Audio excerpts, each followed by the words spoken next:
दोस्तों, आज हमारा एक सेशन हुआ जिसमें डॉक्टर्स को बुलाया गया। वो लोग डाइट प्लान्स पर बात कर रहे थे।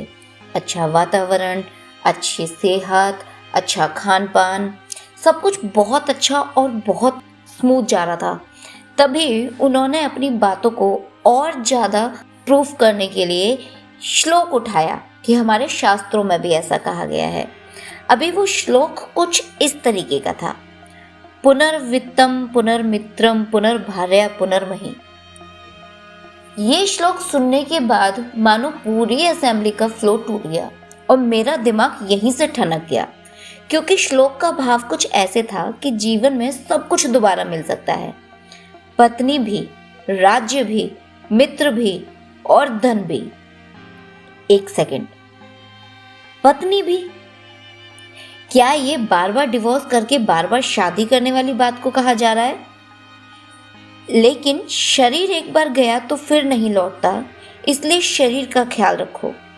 सुनने में ज्ञान लगता है पर सोचने में सवाल खड़े होते हैं। मित्र दोबारा मिल जाए समझ में आता है, धन फिर मिल जाए ठीक है, राज्य भी खोकर पाया जा सकता है, पर पत्नी को एक ऐसा पात्र बना दिया गया जो रिप्लेस किया जा सकता है।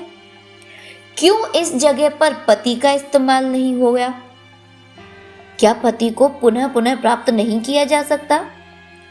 जो पत्नी को प्राप्त करने का तरीका है, क्या वही तरीका पति को प्राप्त करने का नहीं हो सकता?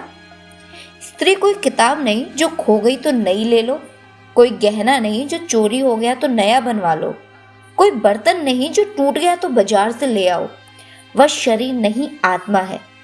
वह सिर्फ पत्नी नहीं, एक जीवन संगनी है, जिसकी आंखों में सपने होते हैं, जिसके मन में अपनेपन की गहराई होती है और जिसे आप एक पंक्ति में कह देते हैं कि वह भी पुनः प्राप्त हो सकती है।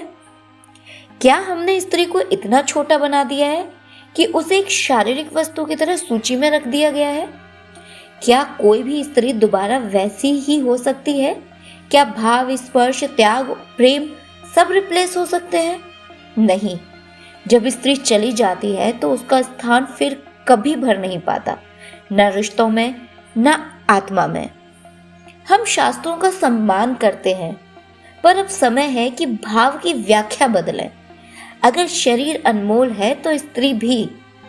और जब आप ज्ञान की बात करें तो उसे इस तरह कहें कि कोई भावना आहत ना हो, क्योंकि भाषा वही होती है, पर अर्थ और सम्मान समय के साथ इवॉल्व होते हैं।